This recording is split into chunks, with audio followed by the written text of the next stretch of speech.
ya kwamba nitaweza, kwa nilivyoamini wakaanza kuniona kichaa, maneno ya chini chini eti mimi sitaweza, ni maneno ya walimwengu. Ili niliposikia kuna namna likata tamaa, nikajipa imani Mungu wangu ananiona. Wakasema nikifanikiwa kipofu ataona kinyaa, ni maneno ya walimwengu.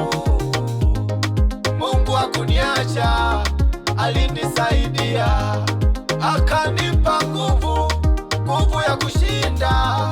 Yamkini uko na wewe unayepitia haya, wanakucheka wanakudharau, usife moyo. Mungu yupo, atakusaidia, atakushindia.